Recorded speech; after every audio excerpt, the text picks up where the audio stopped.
So we got to the system, and it's absolutely true that a lot of works get kind of lost and people don't really care about them.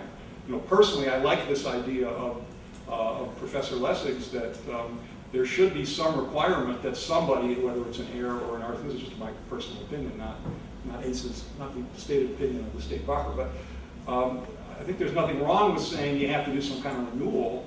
By the way, in the trademark office, which is another corner of intellectual property law, the corner that protects logos and names, you do have to renew every 5 years. You have to not only pay $1, you've got to pay at least $100 minimum.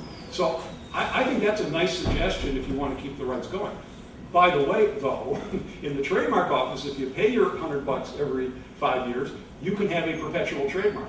So a trademark like Coca-Cola, which was invented around the turn of the century, is still a valid trademark. Whereas if that had been a copyright, it would have expired a long time ago, and you all could be bottling pop under the name Coca-Cola. But that being said,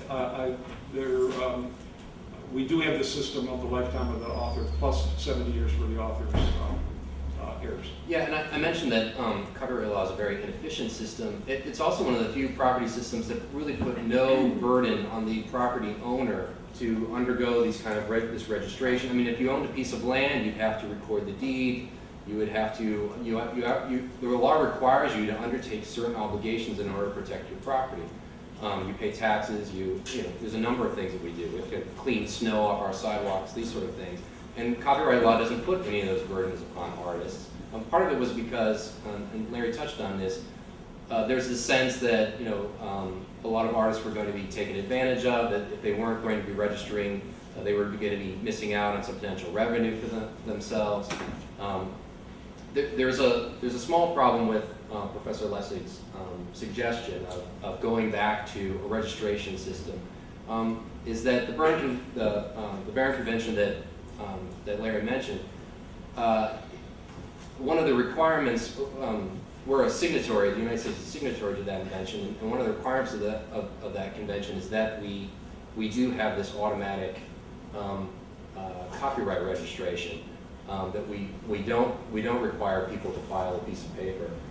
So we'd have to find a way around that, either rewriting the convention or opting out of it, which I don't think we're going to do.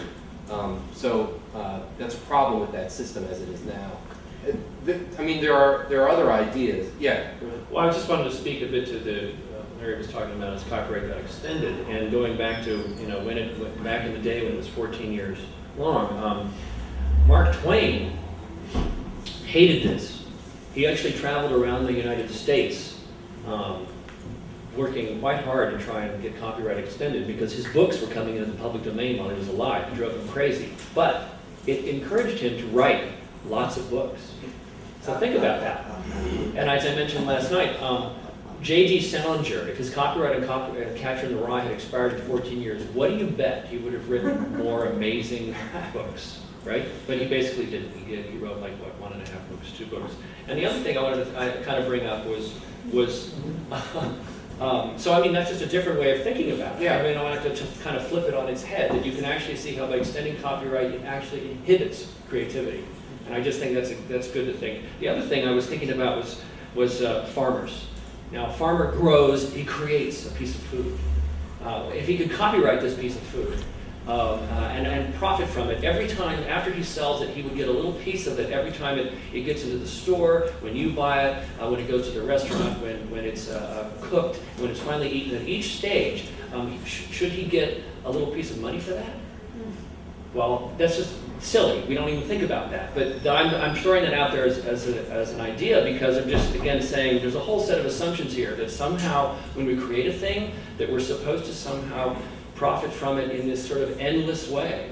Well, where's the limit of that? And I don't think that question is really even being asked. It's sort of, the assumption here is that, well, of course, not only should you be able to make money from writing Gone with the Wind, but your heirs, like endlessly, should all be able to keep making money off of something they didn't even make. And I try to imagine like these families who, like the estate of James Joyce, perhaps they just spend their entire lives trying to figure out ways to make money off of their grandfather.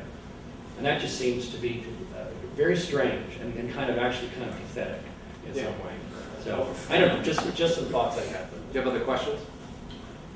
This might be outside y'all's particular range of expertise, but I wondered if you could speak about the areas like where you're not allowed to copyright, such as recipes or fashion, and the different ways that things function in those industries. And then separately, I wondered if Larry could say anything about the Digital Millennium Copyright Act and the impact that's had on online venues such as YouTube.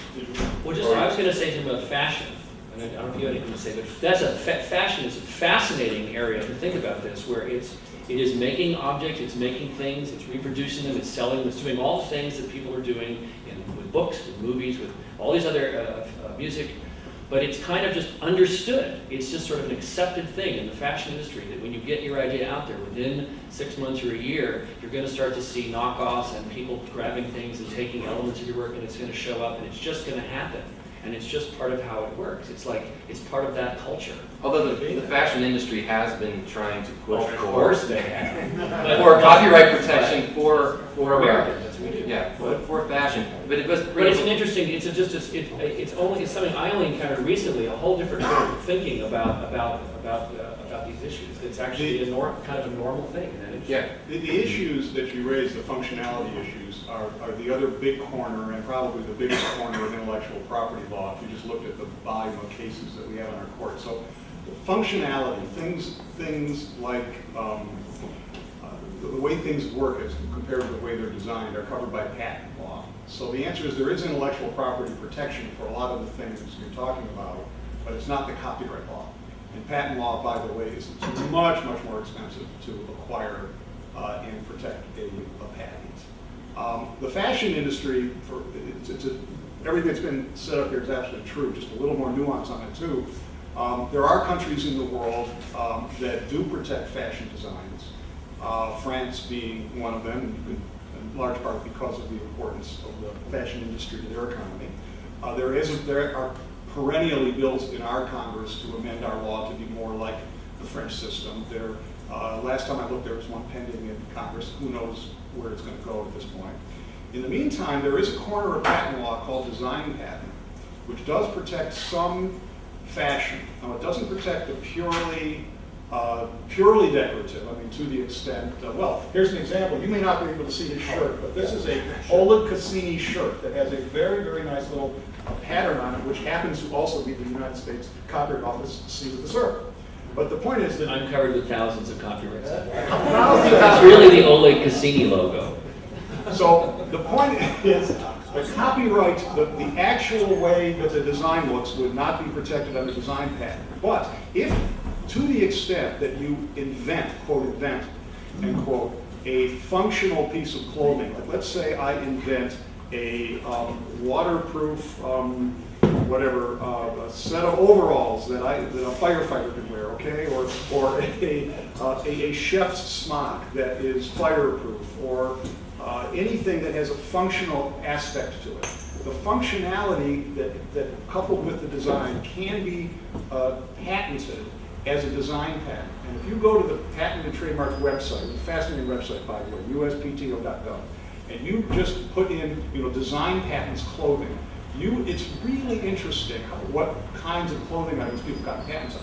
That being said, those patents are not going to protect this shirt. What they're going to protect are the functional aspects of sort of more specialized clothing.